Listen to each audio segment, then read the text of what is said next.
Hi everybody, and thank you very much for joining us. Bring the microphone in so you can hear me better. So hopefully you're having a great Saturday so far. Currently it's 2 minutes past 9 here in Thailand on PHANG beach. A bit of a rush to get here this morning. Been doing all sorts of things and just catching up on all the latest news. So we will be doing some updates on both the landslide above the town of Cottage in Phuket, an update on the death toll, an ongoing situation I should say, and also an update on the investigation into the plane crash which occurred in the, it's called Chung Sao, just near Samut Prakan. Plane flying from Suvarnabhumi Airport towards Trut, which crashed, killing all 9 people aboard, including the 2 crew and the pilot. Oh, that's what I'm looking for. Can't do the program without this. This is the Apple Pencil that goes with my my iPad. So dogs, cats fed, swept the house, had a walk on the beach. Everything is okay. So I suppose if there's going to be a theme to the program today, it's going to be you really just don't know what's around the corner. There were people who were enjoying a quiet sleep just above the hills of Cottage Beach yesterday morning, early yesterday morning. And at 5 a.m, following a night of rain, the half the hill basically decided it would avalanche this sort of mud, soggy mud, down onto these houses. Now, so far it's killed 10 people. Let's go to that information and an update here from the Bangkok Post. Landslides killed 10 in Phuket. Well, specifically a landslide killed 10 people, but there were other small landslides in the area.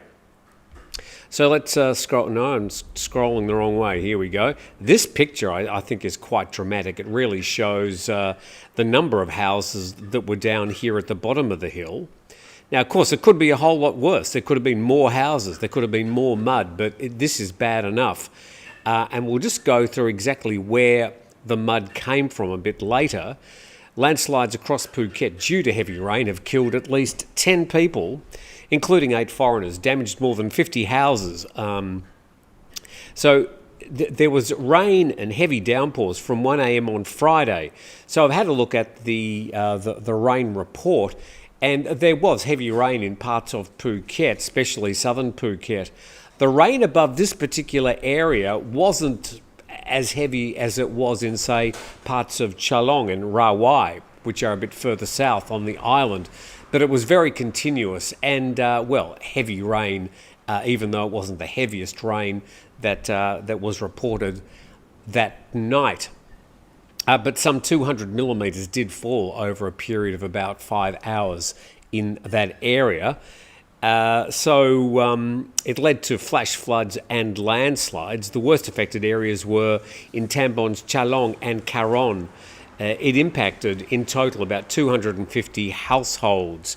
Major landslide hit Soi Patak 2 in Tambon Karon. Now, when it says Tambon Karon, I think that gives people the wrong idea that it happened near the town of Karon. It happened near the town of Kata, which is part of the larger Tambon Karon. And so far, 10 bodies have been found, a Russian couple, 6 Myanmar workers and 2 Thais. About 50 homes were damaged, including properties crushed by large rocks and trees. About a dozen people were injured at the site. Beyond what's happened there at the main landslide area, villages 1 to 4 in Karon have been affected, villages 1 to 2 in Rawai, and villages 8 to 10 in Chalong. Now, just some slightly different information, but another update from Cowside English, who, as I mentioned yesterday, have been just exemplary in their coverage. Also, Phuket Hot News. Congratulations to both of them for the excellent coverage. Local officials in Phuket reported late yesterday that 1 person is still missing in the flash flood and landslide incident that buried houses in Karon and Chalong sub-districts. The bodies of 10 victims have been found. Slightly different way of counting it here. We've got one Russian male, one Russian female, one Thai female, 3 Burmese workers, three Burmese males, 4 Burmese females.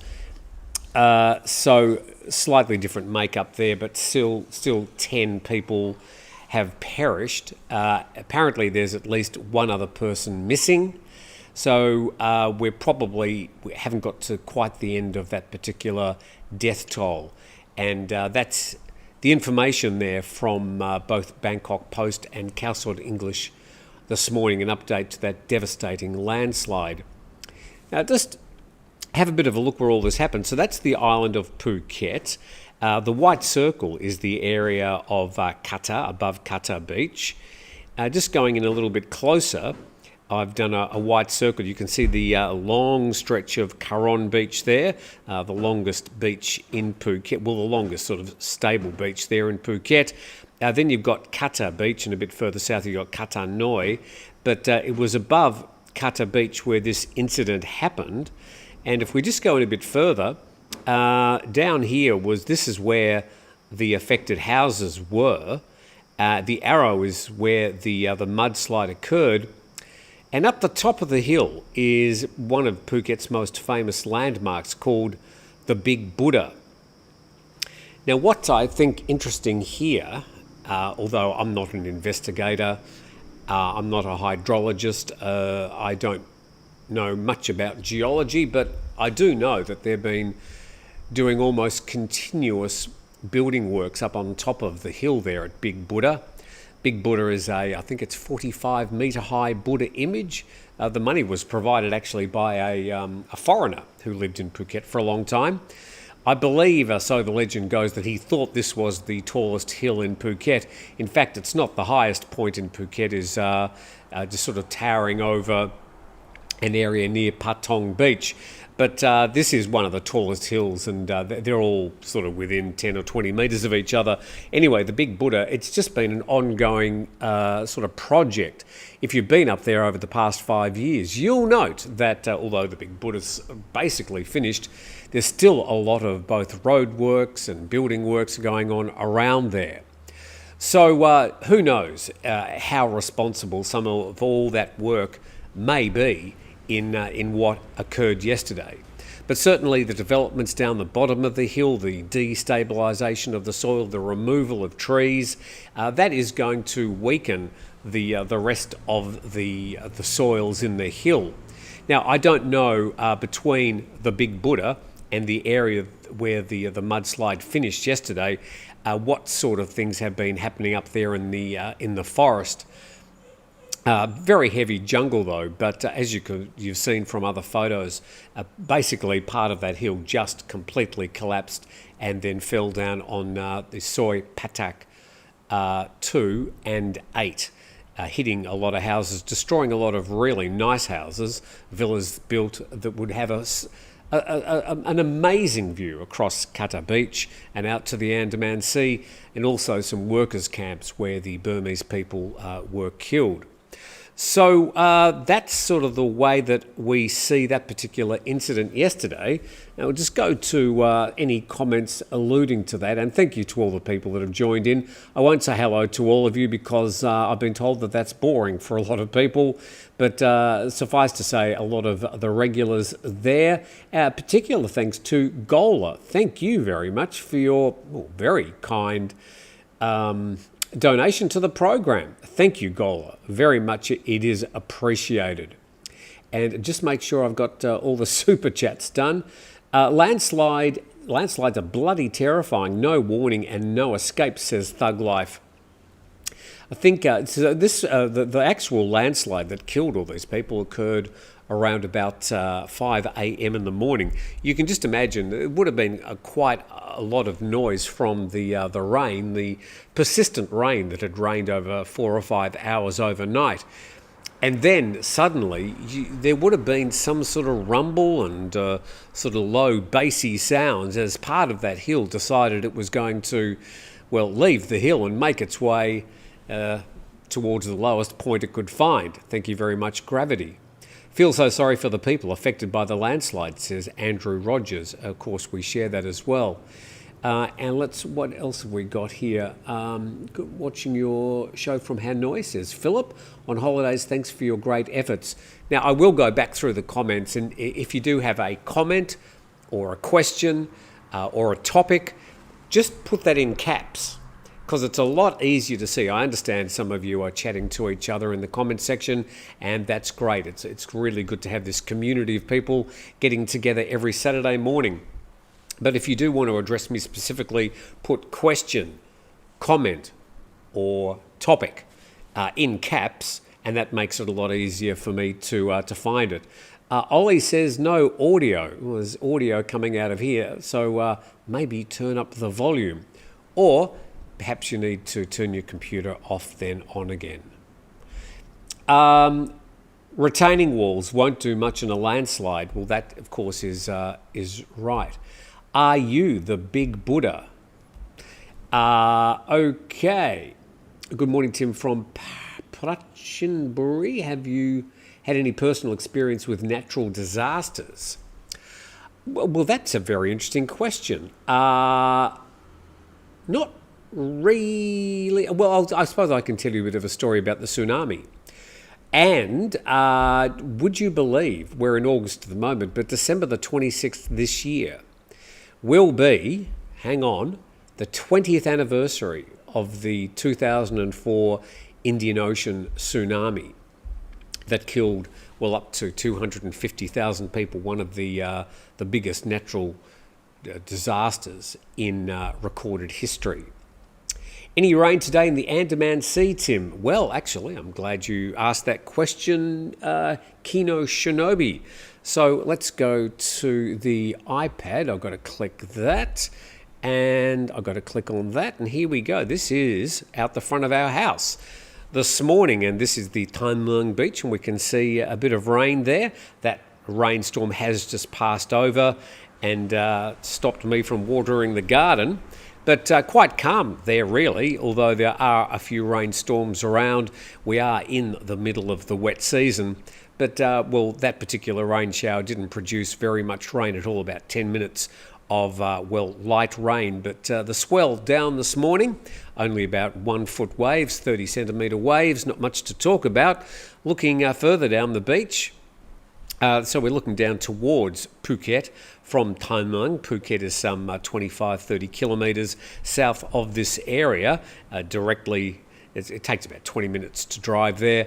And there you go. So that's what it looks like out the front of my house this morning. And a follow-up question, where was it? Any update on the shooting in Hua Hin? Paul, that's a good question. There were some stories. I can't actually give you. I could go to Hua Hin today and find out, but nothing really of note. But yeah, we reported that, of course. I think on Tuesday this week on TNT. Hi Tim from Coolum Beach. Just returned from Phuket after a few weeks. This is Mark Davidson. Still love Phuket. And what happened to Patong? No happy vibes there anymore. Patong wasn't affected by this landslide. There would have been some rain, but no happy vibes there anymore. Well, I think a lot of people do still have a lot of fun in Patong. Patong has evolved into basically a fun town. It's only 3% of the land mass of the island of Phuket. But it is the place. I mean, I'll go back to, where's those maps? We'll find those maps and I can show you sort of what's going on. Pressing buttons. Here we go.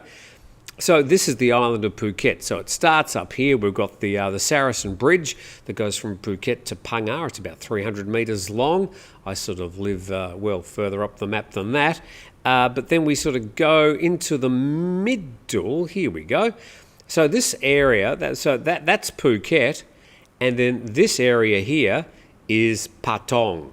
So as you can see, it's only quite a small part of the entire island. I'm sure there are quite a lot of people that think Phuket is Patong, but no, it's just one town. But it is the place that's been I suppose, developed into the seaside resort, the party town. It's the place where you're most likely to get scammed. It's the place where you're most likely to pay the highest amount for knockoff items. It's the place where you're probably going to find the most expensive food and not necessarily of the highest quality. If you want to sort of get the best food and really some of the better beaches, then head out of Patong. Now, by the way, for example, you can just drive 5 minutes out of Phuket to Ban Rim Pa, which is a magnificent restaurant on the hillside in an area called Kalim. And it looks back at Patong, so you get the view and you get much better food. Morning to Sue. So yeah, if you do want to see the best of Phuket, get out of Patong. James Taylor, N1U. Phuket is done, overdeveloped. Hua Hin is the future. I have to disagree with you there. I think Phuket has its adherents. It has the people that like it. I mean, it is it is a huge island. And once again, look, I go to that map. When people say, oh, Phuket is overdeveloped, well, it's really not that overdeveloped. There's still plenty of green areas in Phuket.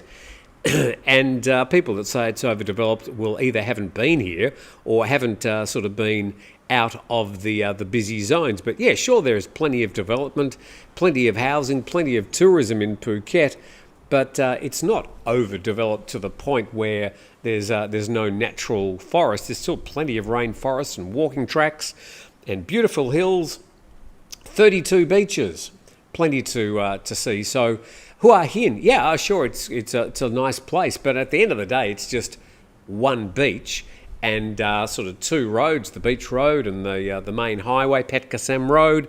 I've been to Hua Hin many times. But I mean, it's just sort of a one-trick pony. It's a lovely town, and that's about it. Whereas Phuket's got all these different towns. It's got the wide range of beaches. It's also got a lot more opportunities to visit the 37 islands around Phuket.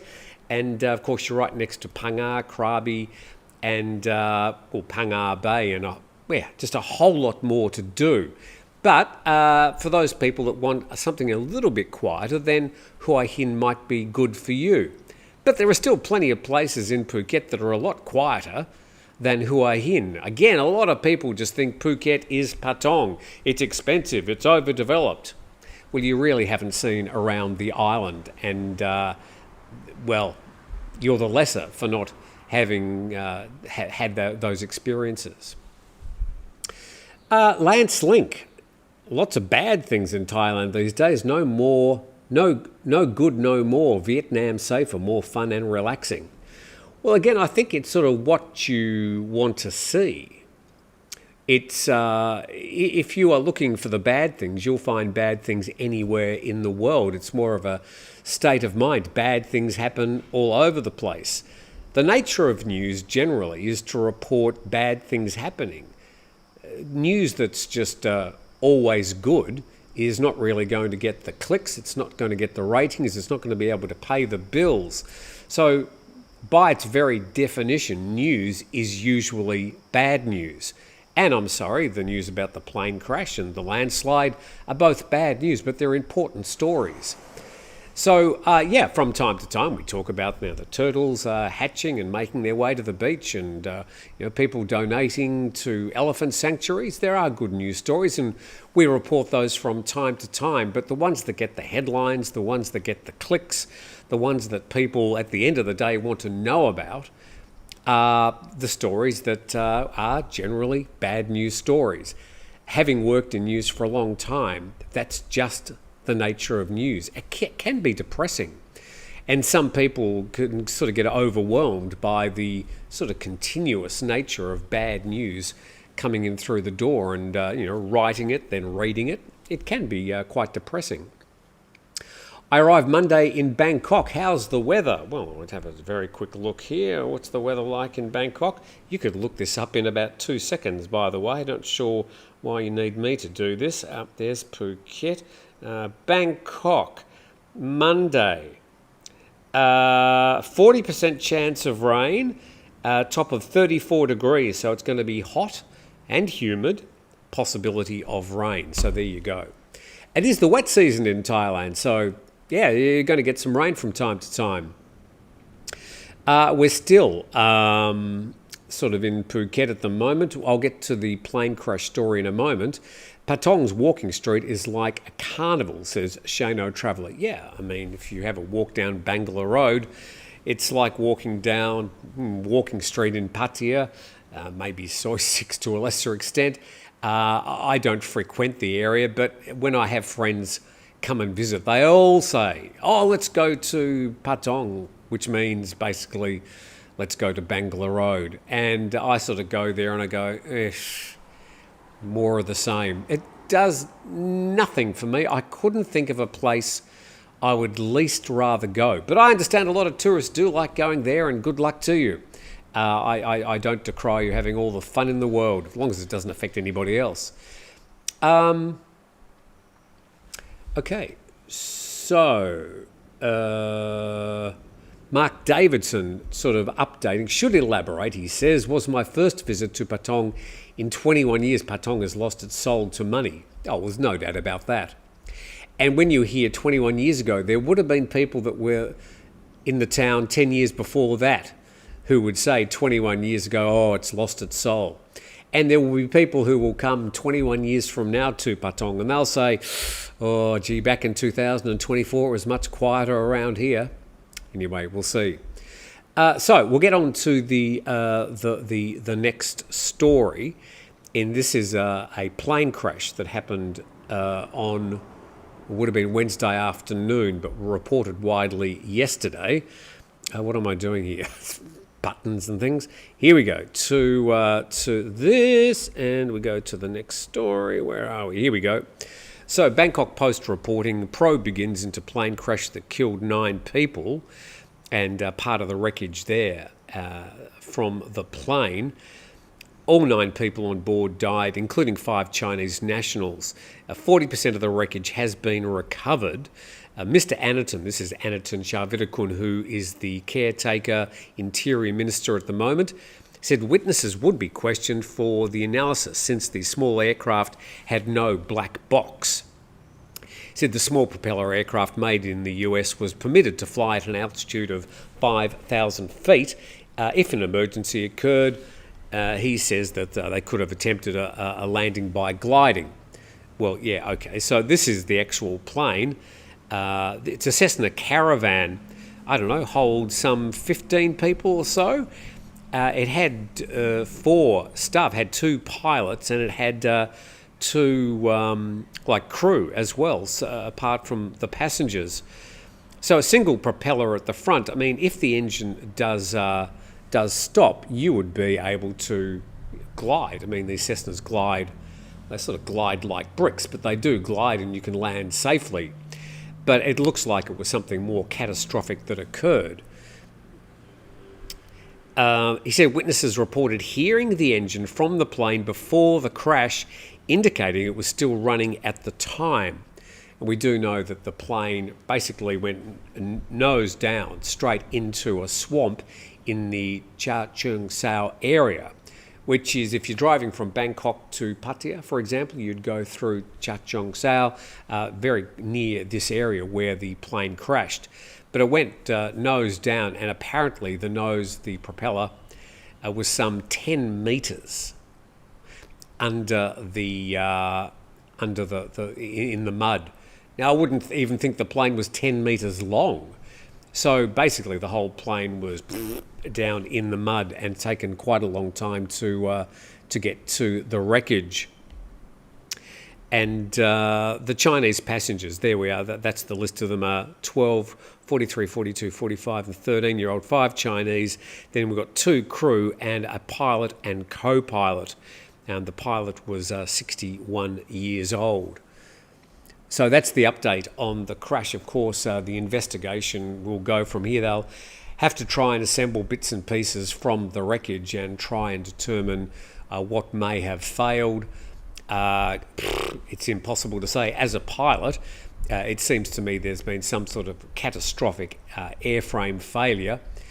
Could have been the elevator got stuck. I don't know. It's impossible to say, but it appears that the engine was still working at the time when the plane went down. Okay, so back to your comment. So if you just wanted the latest in the news, now would be the time to turn off, because the rest of the time, we've got about another half hour to go, we'll be addressing people's comments from the comment section. So if you don't want to stick around for that, that's fine. Thank you. Have a fantastic weekend, and we'll see you next time. Monday, of course, will be the next full TNT. But if you want to stick around for the questions and the comments, then we're sort of getting into that now. Life Rule says, Yaklama, life rule, never fly on a plane with one engine. Okay.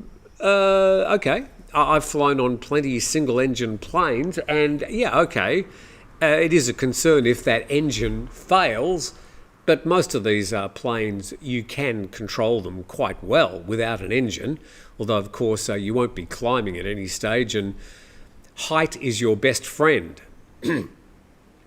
when an engine fails, because the further you are up in the sky, the more options you've got and more time you've got to decide where you're going to land. And the lower you are, the fewer the options, and if you've just got trees or water in front of you, then that's the only option you're going to have to worry about. Okay, Mike Bridge. Pratamnak is my home. Pratamnak, I'll never quite be able to say that. Pratamnak is my home, and I rarely visit Walking Street, leave it to the tourists. Yeah, I met plenty of people in Pattaya, just enjoy the great restaurants and I suppose the proximity to Bangkok and the south of Pattaya, and don't necessarily go to the Walking Street and the Soi 6 areas, but Pattaya does seem to be, its fame has developed around those particular nocturnal activities. Okay, so James Taylor says, I lived in Phuket many years, a year in Cape Panois.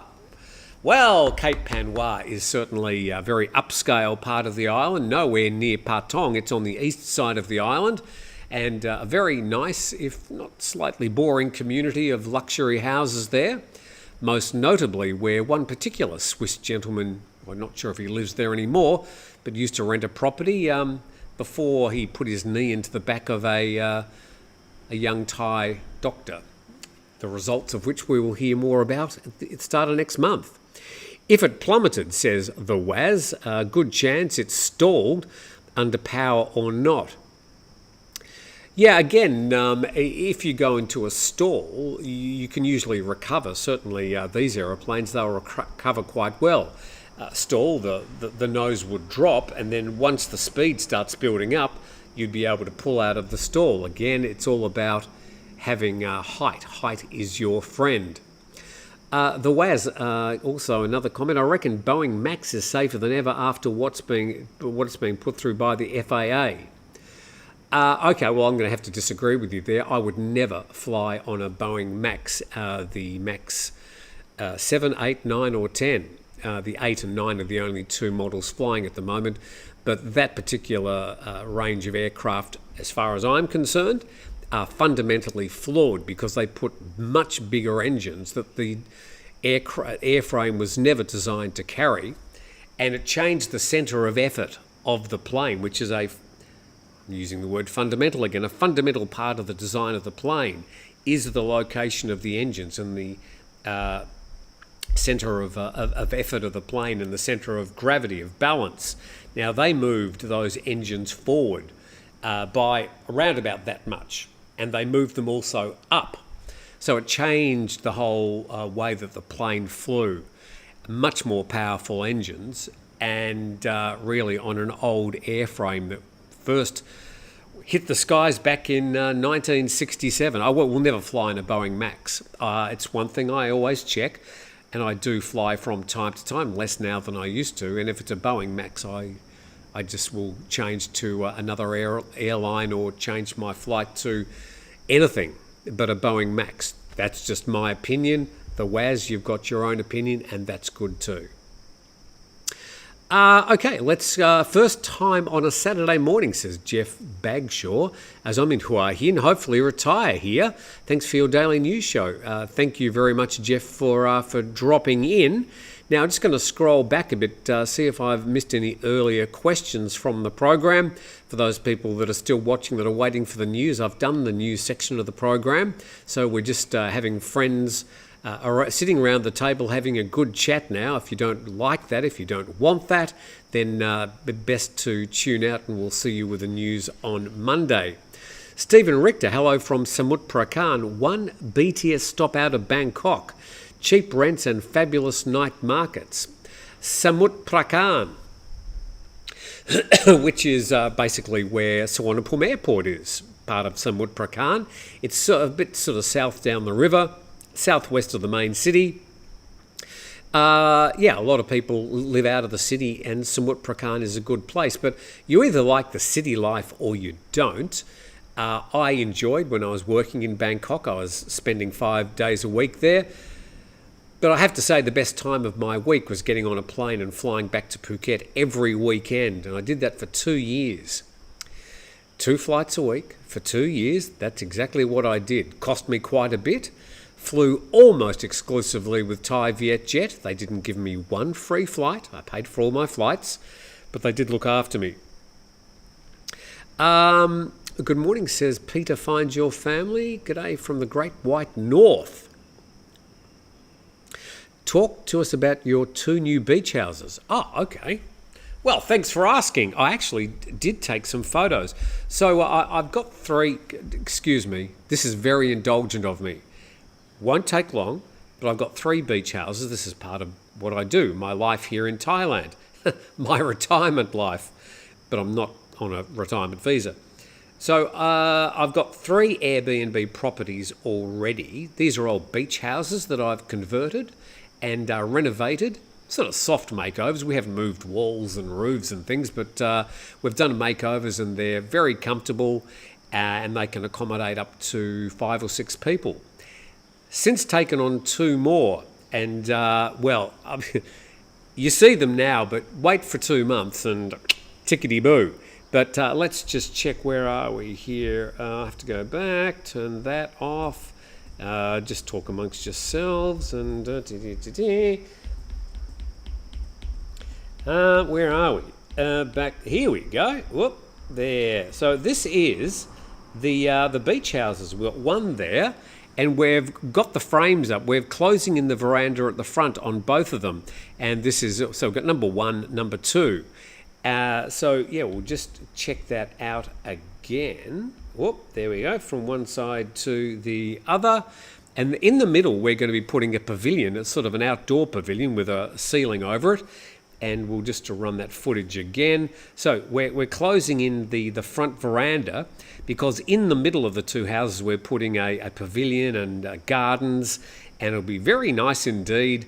But we are making the houses. They'll be about 75 to 80 square metres each, both with a living room at the front, and those trees being sort of cut down to around about 1 metre, so you can see over the top of them, and they are just over the road from the beach, which you saw earlier. So we've got the frames up, the windows will go in on Monday, and I think on Thursday we're starting to put the walls in, so we're starting to paint inside them. You'll see more in the next few months, so thank you for asking. And there are links in the description if you'd like to either make a booking with 5 Star Marine or check out availability for the beach houses up here in Phang Nga. Not in Phuket, we're 20 minutes north of Phuket in Phang Nga on the beach.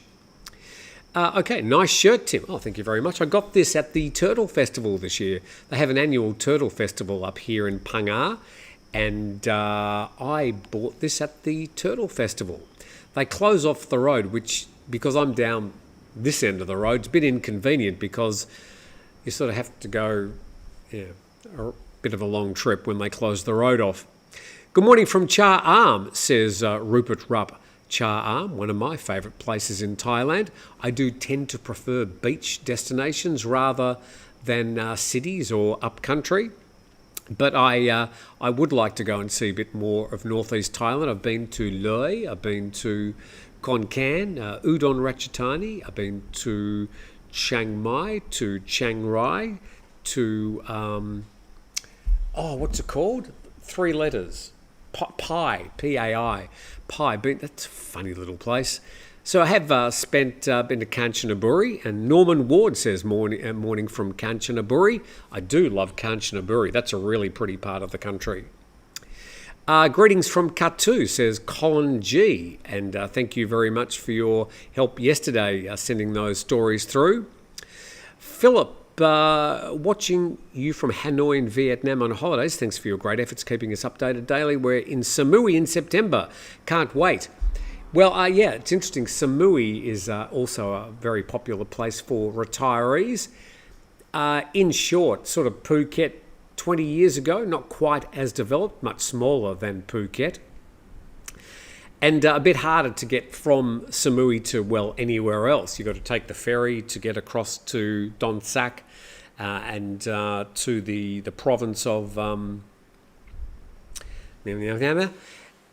If you want to go to Bangkok, you've got to get on a plane, and that's going to cost you a pretty penny. Bangkok Airways still ripping people off living in Samui who want to fly to Bangkok or vice versa. Okay, so let's just scroll through. Hello from the Windy City, says Gail. Hi, Gail.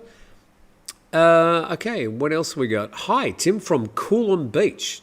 Spent time in Coolum Beach up there on the Sunshine Coast in Australia. Mark Davidson says, just returned from Phuket after a few weeks. I think I read that one. Gian Rossa has a question talking about shooting. What happened with the guy arrested in the Siam incident a few months ago? Is he in jail or something? In the Siam incident. Oh, yes, he was a minor. 14 years old. Siam Paragon. I haven't checked on that, but I think he is under state care. I'm very, very, very sure he's under state care following that incident. It's interesting. I'll make a note and I'll see if I can get some more information on that. Thank you for asking, Gian. Hi, Tim. I missed that beautiful beach and, of course, you and Daisy. Hi, Cooper. Cooper's Thai Adventures. Cooper's Thai Adventures recommended if you want to know about retiring around Thailand. Cooper is on a bit of a mission to go around the country and check out different locations for retirement. So if you'd like to, go to Cooper's Thai Adventure YouTube channel, and he does quite a lot of sort of villa, condo inspections as well, and information, real-time information from a person who is retired here. Where is Daisy? Daisy, come and say hello. Daisy, saw you somewhere annoying the cats. She's become very big. Remember the little soy dog we had? Daisy, where are you? Here she comes. Very obedient dog. Come and say hello. Come on. We can do this. Self-indulgent? Of course. Oh. I know I'm going to get messages from people saying, oh, it's all about dogs and your cats. So there's Daisy, and you happy, Daisy? So much, much bigger dog. She's got ladies' issues at the moment. She has reached the age, about 6 months, where she's on heat. And we're having to keep her inside, keep her away from the boy dogs, and then as soon as this is over, we're off to the VET for a bit of a snip, snip, snip. But a very happy pup and a very big dog, as you can see. You're right, thank you. Don't like being held. I get it. Got cats, dogs. Dusty's doing well, by the way. Eating. So he's doing his best to recover. Encouraging caps. Robin says, encouraging caps. I ignore posts in caps. They tend to be extreme attention seekers who cannot express themselves in clear English. Robin, the only reason asking people to put the word question or topic or comment in caps is just so I will actually see it. Otherwise, very difficult in the comments section. You don't have to put the whole question in caps, just the word question or the word comment, which makes it much easier to see. But I get what you're saying, Robin. Kino Shinobi, living in Land of Smiles for 21 years, still love it like the first day landed.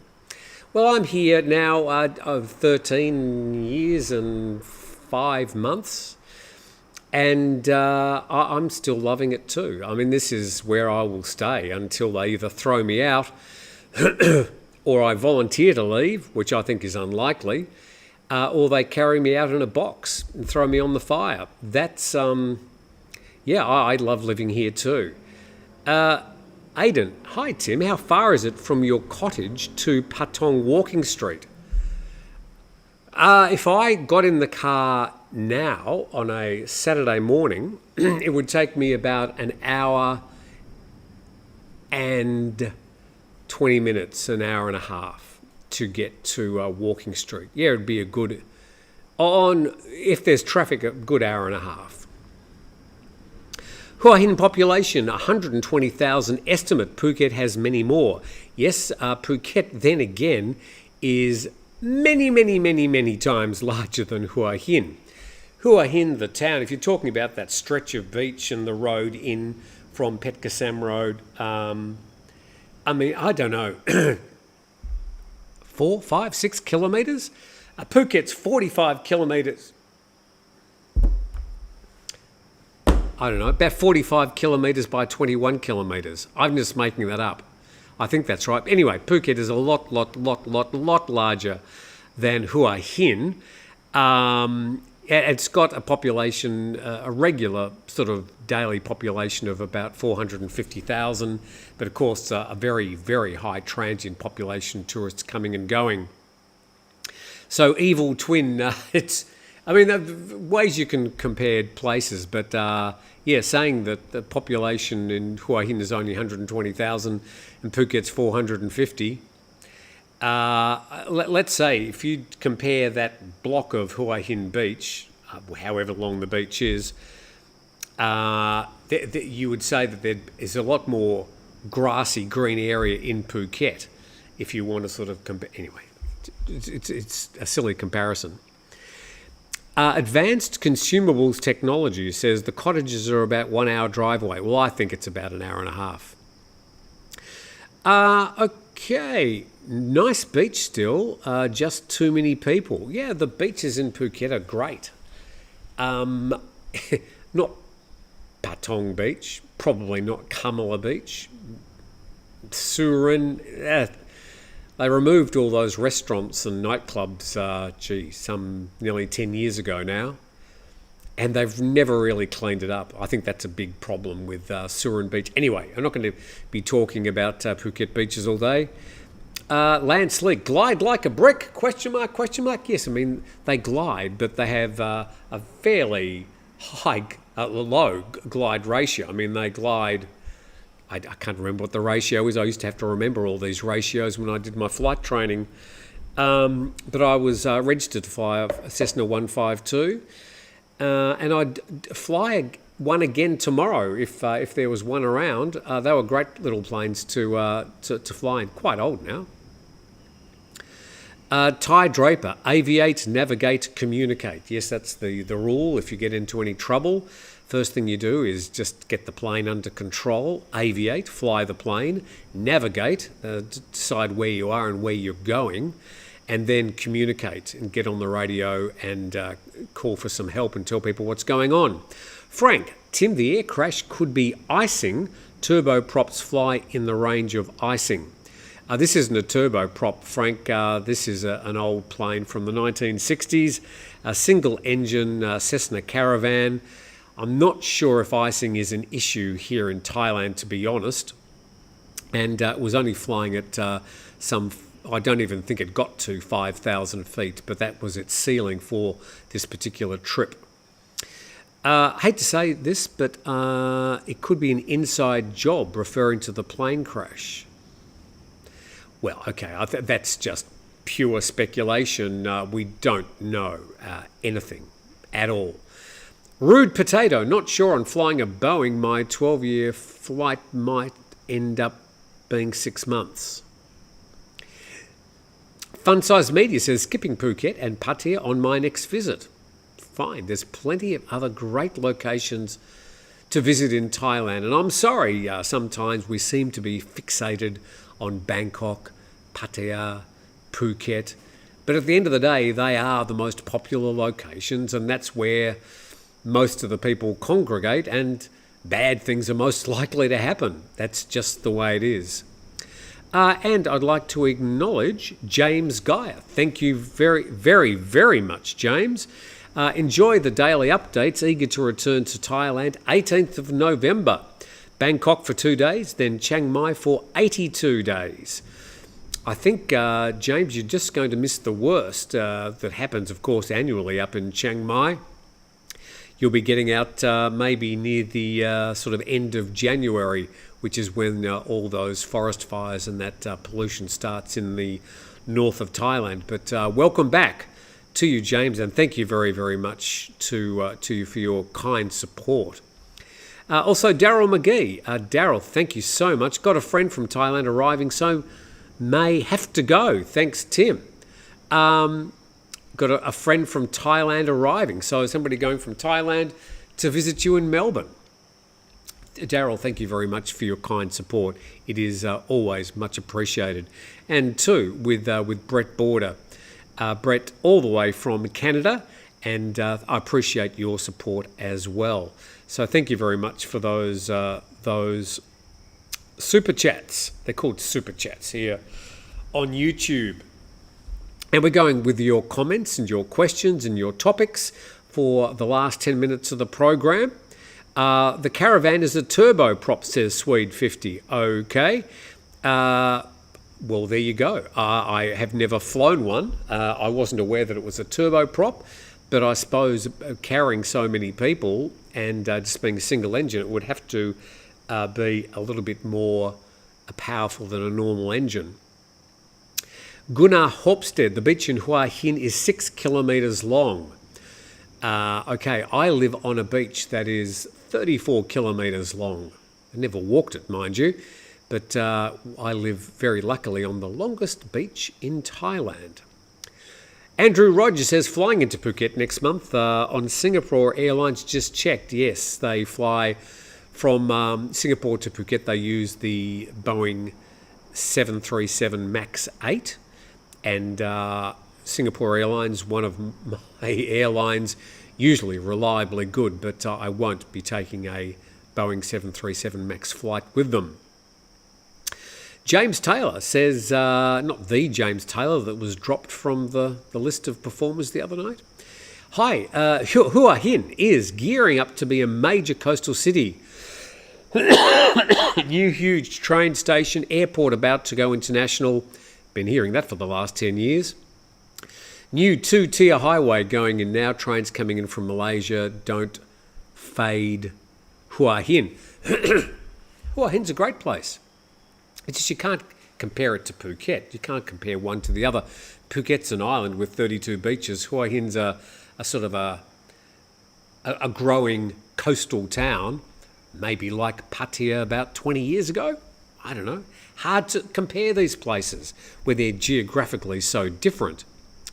Chris Gormley, whether there was a thunderstorm in the area at the time waiting for the... I don't think there was a thunderstorm in the area, and I don't know if this particular crash will make it into some of those popular YouTube videos, but I will be checking. But at the moment, there's no black box, so it's going to be hard to gather information. So we may never really know what happened to this plane. Nong Warso, hello to you. Question, whatever happened to the guy that cut his lover up and dumped him in the water? Oh, this is the the Spanish guy that cut his Colombian boyfriend or something. He was a cosmetic surgeon and the Spanish guy was a chef. That happened on Koh Phangan, and the trial was on about a month ago. I'm not sure if there's been a resolution to that case. My best bet is he didn't have. I can't even remember if he. I think he didn't plead guilty, so there was going to be a trial. I'm just trying to dig into my small memory, but I don't believe there's been a sentence denounced on that, but pretty sure he'll be spending quite a lot of time breaking big rocks into little rocks. Cooper's Thai Adventures. Question, Tim, I came across an old interview with you and Benjamin Hart. Did you ever apply to permanent residency in Thailand?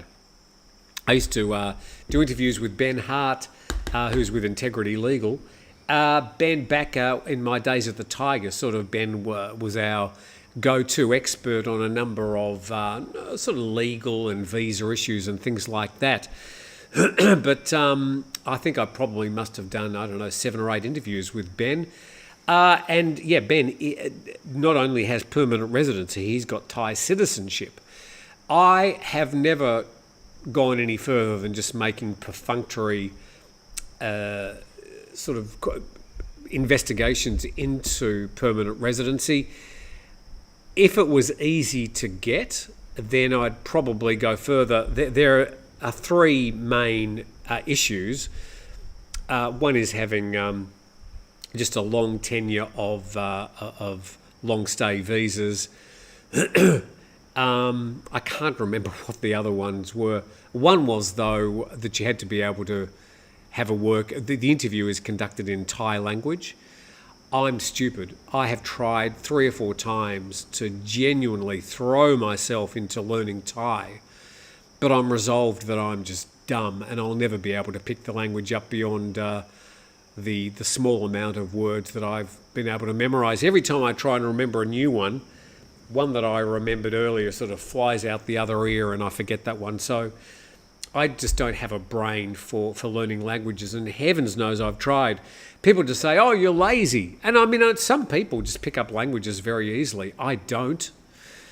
And I did French for 7 years. I learned French at school. And I remember my first trip to France. And the French had no idea what I was talking about. Yeah, I'm resolved that I'm just stupid when it comes to languages, and that is always going to be a barrier for me getting permanent residency, or let alone getting Thai citizenship. I'm very happy to retain my Australian citizenship as long as they keep on issuing me with a new passport every 5 years or whatever it is. And I just have to go through the process of long stay visas, B visas. But I do have a feeling that something is going to be coming up in the next few months, despite these little interruptions into the current government here in Thailand. I think there is a bit of a visa shake-up underway. We've seen the start of that with the 60-day visa exemptions, the new DTV. I think there's going to be some sharpening of the pencil going on, and some announcement about some of the longer stay visas. Because there are some people that are just staying here and they're using retirement visas and they're having to renew them every year. And I think some immigration officers would be saying, well, look, let's give them a 5-year visa or a 10-year visa. And I think the other thing they need to have a look at is the 90-day check-ins for those of us that are unable to use the online services. Again, I have tried and tried and tried. I cannot get it working. I get an agent to do my 90-day check-ins just because that's convenient. So there's always a way for everybody to be able to live here and stay here. And it's more or less complex for some people. But really, if you want to stay here, it's not that complicated. Certainly not that expensive. Okay, so thank you very much, James. Obviously, you love it there in Hua Hin, and that's great too. Sorry, guys, got to watch the footy. Hawthorn. Bye. Who's Hawthorn playing today? Hope they're not playing Collingwood. I'll know who's going to win that. Tim, you're a one-man tourist industry, says Martin Workman. Well, I mean, I know I'm usually positive about Thailand, despite the fact that I report bad news.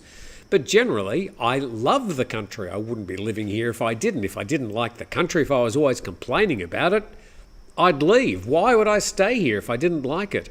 So, yeah, I'm usually fairly upbeat about the country. Intrepid says, honestly, most beaches fail compared to Texas, where my people have been for 100 years. Honestly, most beaches fail. Are you talking about the beaches in Thailand not as good as the beaches in Texas? I've been to a few beaches in Texas. I went to a place called Melbourne. Is that in Texas? No, I think it's in Florida. Anyway, I have been to beaches in Texas. I can't even remember what their names were now. Paul Rickenbaker. Paul, thank you very, very much. Take Steve Ross out for a coffee. That means that I'm probably going to have to talk to him. Or we could sit on different tables, couldn't we? But okay, I'll make sure I do. Paul Rickenbaker, thank you very, very much for your kind support. I'll take Steve Ross out for a coffee. We might get Steve back on air sometime the next month or so. I am launching a new channel and we're probably going to be... Oh, anyway, we'll just wait till it all happens. Yeah. Question, is 10 a.m. the new start time of the daily updates from Monday till Friday? Tai Teo, it's been 10 a.m. for a rough release time for at least the last 4 or 5 months. So 10 a.m. is a reliable time when you'll get the daily program out. But it's a bit earlier sometimes. It might even be after 10 some days, like it was on Friday, because there was quite a lot of news coming in as I was doing the program. But usually I get it out between 9:30 and 10 a.m. Question, where is the best place, this is from Intrepid, for walking around with good walkways and places to see? Soy Bacau, this is obviously a question about Pattaya. I can't give you an answer on that because I've been to Pattaya many times, but I sort of really can't remember. I mean, for me, I think my favourite place was around where Mike Bridge lives, around the Pratunmaka, the hill there. It's got some really good restaurants and nice views. Or down in Jom Tien. I think they're my two favourite areas of Pattaya. But I can't really remember where the good walkways are. I think walkways are not necessarily the best walkways in the world here in Thailand. Mike Bridge, another one. Comment, there is some culture in Bangkok and festivals start next month. A La La concert in November. Sounds promising. Mike, thank you very much for sending me information.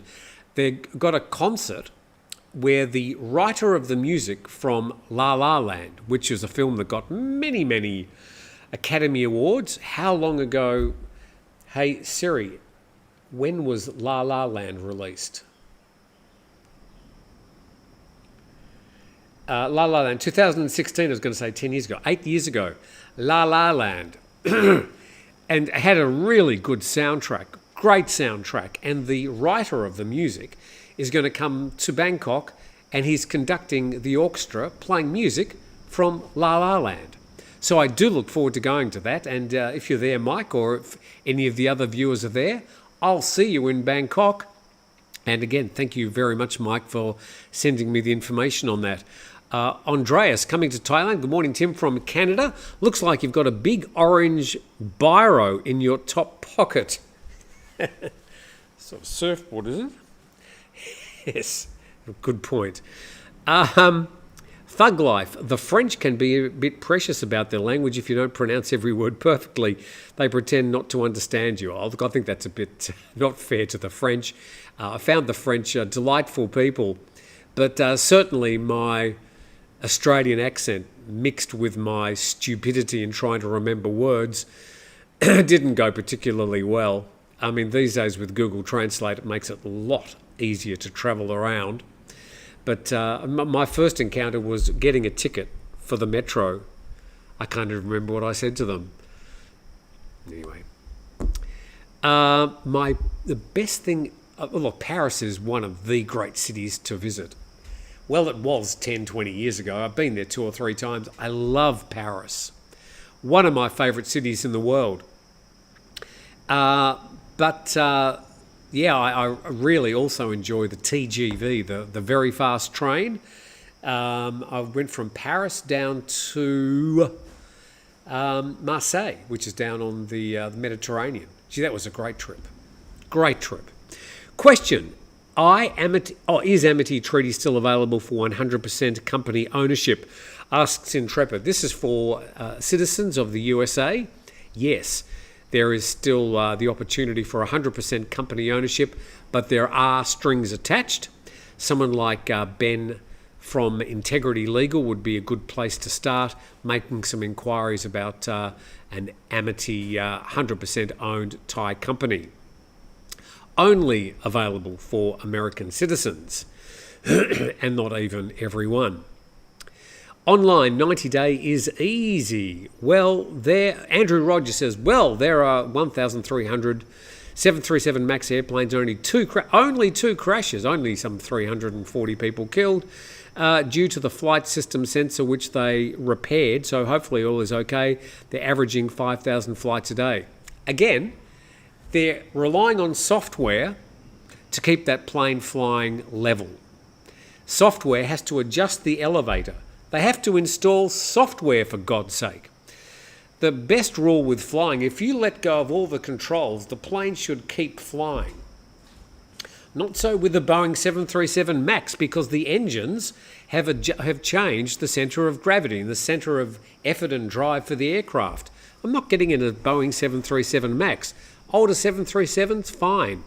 It's just fundamentally, it's engineered not to fly by itself. It needs software to make it fly. Not getting on one, I'm sorry.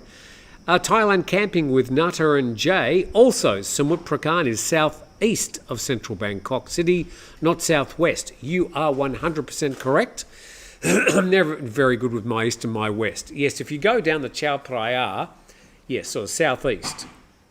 You're absolutely right. I'm sorry. Thank you for the correction. Thailand camping with Nutter and Jay. Yes, Andrew, I fly in a 737 MAX plane often, says Corey Jackson. Francisco Mart. Hello, Tim. I've been here 3 years but don't remember seeing so many floods. And as you posted, at least 8 people have died, or 10. A sad week for Thailand, including the tragedy of the plane crash. Now, we should acknowledge that there are floods up in northern Thailand as well at the moment. And we're thinking obviously about those people. Hopefully, I think we showed yesterday that the worst of the rain in this particular bout had stopped and they were mopping up. But around Chiang Rai, parts of Chiang Mai, Praia, parts of northeastern Thailand, did suffer floods during the last week. My flight to Bangkok from Texas is a Boeing 777. Certainly wouldn't be a 737 MAX. It's way too far for a single-aisle aircraft. Unless, this will be interesting, it's a Airbus 321 XLR, extra long range. Single aisle aircraft. And then it flies for, I think, up to 10 hours or something. It's really a game changer. Not sure about sitting in a single aisle aircraft for 10 hours. I sat in one recently for 6.5 hours, travelling from Phuket to Almaty in Kazakhstan. It's about as long as I want to sit in a modern aircraft in these tiny seats these days. Yeah, 6.5 hours, that about does me. I've got to think next time I go to Australia. Hard to break up the flight. You either go direct from Phuket to Melbourne. I think Jetstar are still flying. Or you go through, you can go like through Bali in Indonesia. That might be worthwhile. Stop off 3 or 4 days in Bali. Or you can go via KL or Singapore. But even from KL and Singapore, you've got a good 7.5, 8 hour trip to Melbourne. Thug Life. I'll always take Tim's advice on which airplanes to avoid, seeing he's actually a pilot. Oh, look, I should say, yes, I'm a pilot, but I don't fly on the big planes. I have an interest in aviation. I'm an avid aircraft watcher. I watch 2 or 3 podcasts a day on aviation. Yes, I'm an armchair expert, but don't necessarily take my advice. Yes, I am a pilot, and I wish I was a current pilot. And if I had an airfield nearby, I'd be the first one down there to bring myself up to date. He also thinks Cape Yamu and Cape Panois are the same thing. James, yes, I'm wrong. Well, Cape Panois and Cape Yamu do have one thing in common. They're both upscale. Cape Panois, a great area, and if I was going to live in Phuket, I think I'd live in Cape Panois. Cape Yamu is where the Swiss doctor was.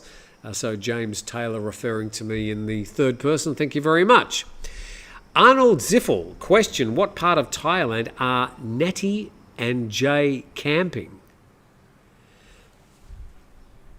I don't think Natty and Jay, if you're talking about Natty and Jay from Tiger, are camping anywhere. Natty's got a partner and lives in Bangkok. Jay's got a partner, as far as I know, living in Bangkok. I spoke to Natty about 6 months ago. Haven't spoken to Jay for nearly 2 years. For reasons which are very apparent for people that followed all that. Are there many dining options in Turtle Beach? Asks DT.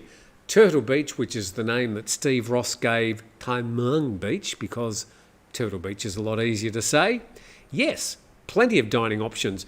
Just along this beach stretch, there are 5 or 6 Thai restaurants. One of them is listed in a Michelin guide for PHANG restaurants. Peace Out, very good restaurant. So 4 or 5 Thai restaurants. We've also got a cafe which serves like breakfasts and coffees and cakes. Very good cakes.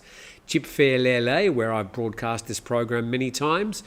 And we've got a steak, pasta and pizza place opening up in the next month. So that's a good addition. I'm sure all the local foreigners will head there at least once or twice a week. And be good for the tourists that come up here as well, because, you've also got George's Pizza down the road, but they do pretty well. If you want sort of the feet in the sand, have a drink on the beach type experience, they do good food down there. But a new, steak, pizza, salad, steak restaurant opening here right on the beach, and you'll be able to sit there and enjoy the beautiful view. So there you go. Are there many dining options? Is GA not allowed at Phuket Airport? No, I don't believe that's general aviation. I've seen a few small planes, but they're usually not things like a Cessna Caravan. That's a good question. There's the Phuket Air Park. I don't know if they're still in business. I'm sorry if you are. I'll find out during the week and I'll get back to you. But there is an air park for general aviation. The last time I flew there, I was flying in a gyrocopter.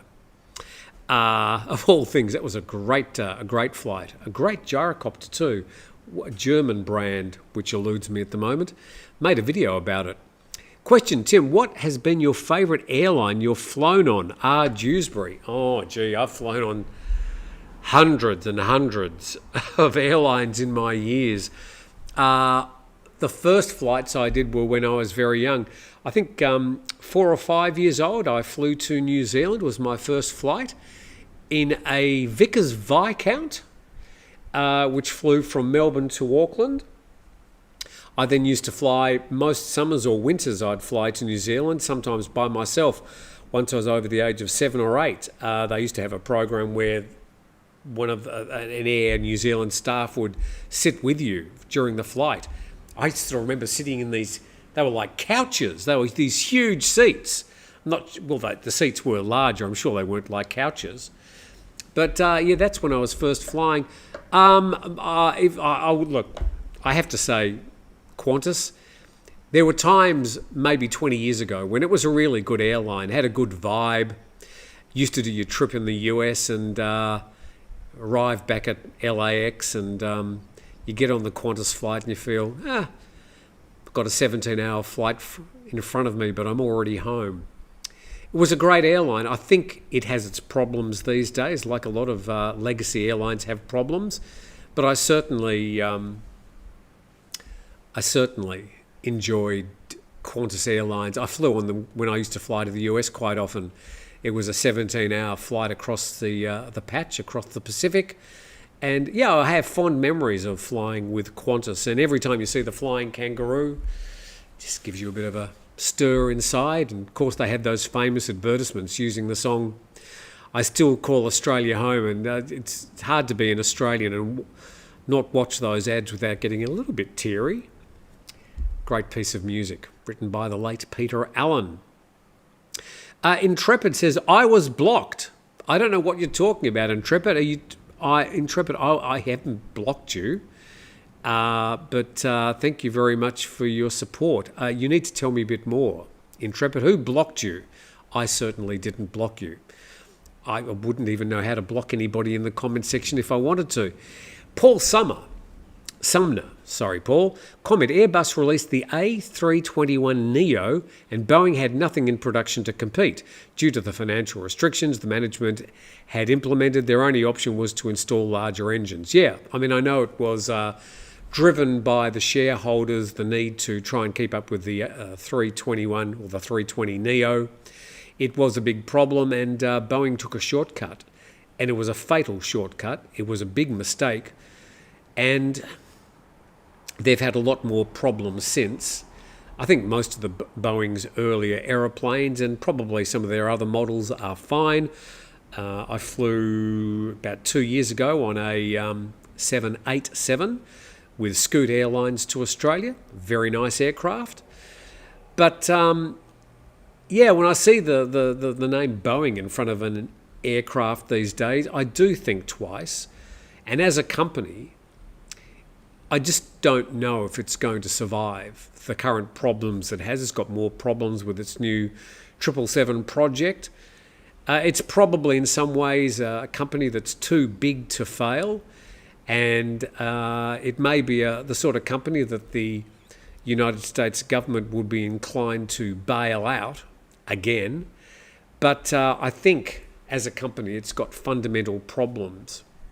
There's enough good documentaries, particularly one on Netflix called Boeing, The Downfall, that talks about the development of the Airbus and the competition and the 320neo and the 321neo and how that forced Boeing into making a very poor decision in just upgrading a very old airframe that was developed back in the 1960s and trying to get just one more makeover out of it, resulting in 2 fatal air crashes that were 100% Boeing's fault.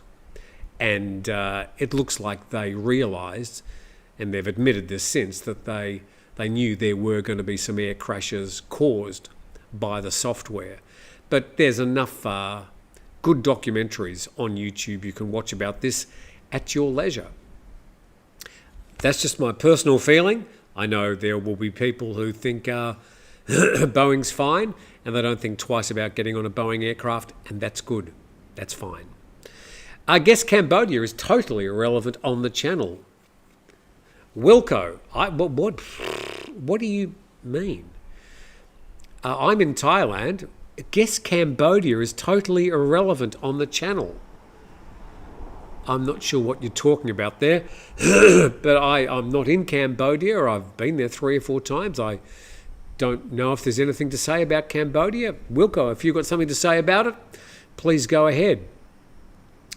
Question, live show on location next time. I was thinking about this morning. Look, it's just convenient for me to sort of sit here and do it. It's got relatively reliable internet, so I tend to do it here. Oh yeah, I'd like to get more out and about. I think I'm just getting lazy. Whatever happened to TAA Airlines, says Thug Life. TAA was an Australian domestic airline, Trans-Australia Airlines. I flew on them many, many times. There was a time where we had TAA and Ansett, the 2 domestic airlines, basically a duopoly. TAA got sort of consumed into Qantas, which Qantas was the overseas airline. owned by the government. TAA was the government domestic airline, and they threw them into one big company, sold off a whole lot of private shareholdings, and then they started Jetstar, which was a discount offshoot from Qantas. That's what happened to TAA. Intrepid, I don't see my comments on the big screen anymore, just my laptop here. I guess I'm wrong. Intrepid, I'm seeing your comments, so you're here. You're here. We recognise you. We see you. Tell us more about the wealthy Chinese money launderer meeting her end in Thailand. Maximus. Well, there's quite a few of those. I'm not sure which particular one you're talking about. That was a news story about 2 weeks ago. Thai Theo, comment, not spelt correctly, Thai Theo. Boeing has problems in their space division as well with the Starliner. Oh, that's true. They think there's a couple of astronauts stranded up in one of the space stations because there's a problem on the Starliner, which was a Boeing project. Maybe just bad coincidence, but again, it doesn't look good for the parent company. 16-hour flight from Houston to Taipei, then 4 hours to Bangkok, says Intrepid. Yeah, that's a fair flight. I think it is fundamentally difficult for people from the United States to get to Thailand. They've got a long sit in a domestic airline seat, whichever way they look at it. I've noted some people on the East Coast have started going across the patch, flying, for example, from New York to Dubai and then from the Middle East into Phuket or Bangkok.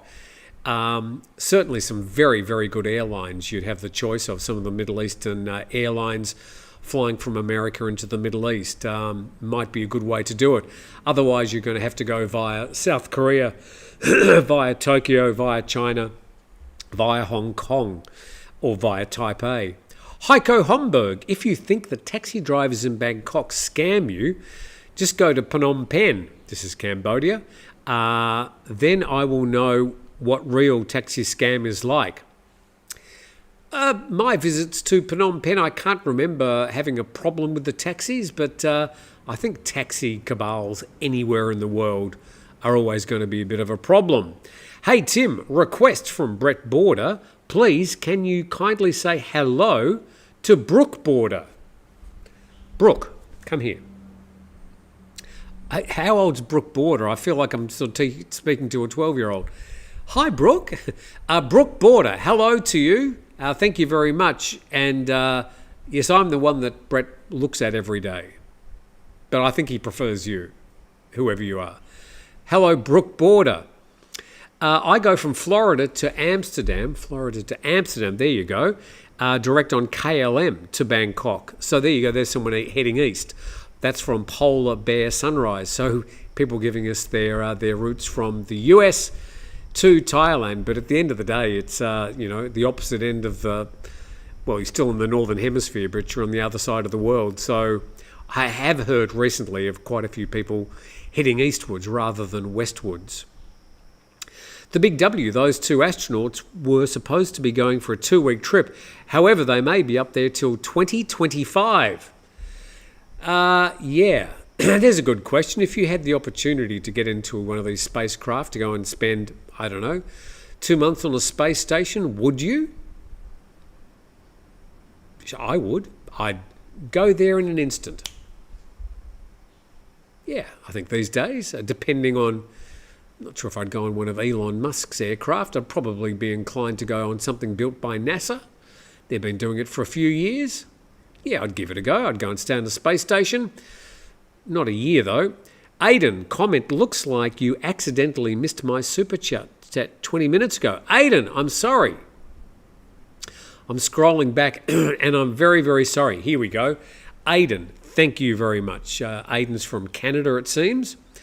Tim, your channel is a breath of fresh air. Watch your vlogs daily. Appreciate your calm and humble approach. Sometimes I don't feel too calm and humble, though. Logic-based discussions and staying positive. Keep it up. Regards from Canada. Aidan, I'm sorry I missed that. Thanks for the reminder. And I've done Paul. I hate missing Super Chat. I feel so bad. James Geyer, Daryl McGee. I think I've done the other ones. Sorry, Aidan, and thank you for reminding me. And Intrepid, yes, we've covered you, and thank you very much. Mr. Ben's World will do 2 more. Good God, it's 20 past 10. Comment, watching the coverage from the Democratic Convention in Chicago, the internet and cellular quality from the US was pretty bad. It makes me glad to be in Thailand where it's lightning fast. Yeah, we are so lucky here in Thailand, as my internet will probably cut out when I'm saying this. We've got fast, cheap and reliable internet, as good as anywhere in the world. So thumbs up for that. Yes, I did watch some of that footage during the week and it did seem to be very low bandwidth. But then again, I suppose there were millions of people watching it. But fair comment. Flight was 1,200, says Intrepid, from $1,200 return from Houston. 400 for the upgrade to premium for the first leg. Yeah, I was looking at flying premium when I flew to Kazakhstan because I'm sort of old and, think I deserve a bit of comfort if I can afford it these days. But they didn't have premium economy, but they had business. But business was like 5 times the price. And I have to rent out a few more beach houses before I can afford business to go anywhere. Wilco, the plane crash I mentioned in Cambodia, killing all 22, was found to be caused by the Russian pilots ignoring bad weather warnings. Not aware of the crash you're talking about, Wilco, but I'll be checking that out after the program. Will So, not Wilco. Hi, Tim. Can you congratulate my wife, Wongti Parat, on receiving her brand new Jimny today? Jimny. What is a Jimny? Is that a car? Well, congratulations to you, to your wife, Wongti Parat. Congratulations. A brand new Jimny. Jimny. What is the hell is a Jimny? Just very quickly checking here. Jimny. Oh, it's sort of like a 4-wheel drive. Who's it made by? Suzuki. Okay, congratulations. You've got a brand new Suzuki. And it looks very nice. And I think it would be perfect for you. Where are you guys living? Doesn't say, but congratulations. And good luck. Fun Size Media, many flight options from Vancouver due to the majority Asian demographic living here. Yeah, I think Vancouver, you're a bit further north. It's a bit closer as you sort of take that Great Circle route across to the Asian countries. I've got friends who flew recently from, I think it was somewhere in California. They flew to Vancouver, then to Seoul, then to Thailand. And as well, and it's okay, but reliability and quality could be improved. Really? I've always had excellent Wi-Fi. On my phone, the quality of my phone Wi-Fi, and it's cheap, and it's very, very, very good. Testing for speeds inside its own network is fast, but not so much towards other destinations. Hope it can improve. I guess it will. Anders, I'm sorry that you've had a bit of a bad go with internet. Terribly slow internet here in Australia. Australians, as you know. Richard Evans. Yeah, I keep on getting my friends in Australia telling me that the internet there is crap. The overtime bill to Elon for the 2 stuck astronauts will be out of this world. The overtime... I don't think Elon sent the... It was a Boeing Starliner. Don't think it had anything to do with Elon. Intrepid. Thank you very much. Thank you for the news report you do, Tim. Good day to all. Great tempo. Thank you, Intrepid. And thank you, everybody. Last one is Yaklama. Oh, we did that one. And that's it. I think I covered most of the issues today. Your questions, your comments. It's sort of the Saturday program. It meanders from the relevant to the irrelevant. I'm very happy to answer your questions, happy to address your comments. If people have got some criticisms, I'm happy to address those as well. And can you thank Malcolm Turnbull for... You can thank Malcolm Turnbull, I think, who was a former Prime Minister in Australia, for the crap internet speeds in Australia. Australia has got the problem of the tyranny of distance, which is often referred to. It's a big country with a small population. So things like flying, things like internet, which of course have to carry large distances, for a small population and a small return for the investors, is always going to be a problem. Aid and Air Canada operates a seasonal high season schedule between Vancouver and Bangkok. I believe it's the only non-stop between North America and Thailand. Tim, I'll go back to eat. Have a great weekend. Thanks, Tim. Excellent. Hello to Steve Ross. Okay, looks like I've got to take Steve Ross out for a coffee. And of course, I'll be happy to do so. Thank you for watching today. Thank you for your support. Hopefully, we get to learn something new each time we do this. I try to be as frank and as honest as I can with you. Some people don't agree with me on various issues. That's fine. Just keep it nice when you do so. Have a great weekend. I'll be back on Monday with another daily program. Otherwise, enjoy your weekend.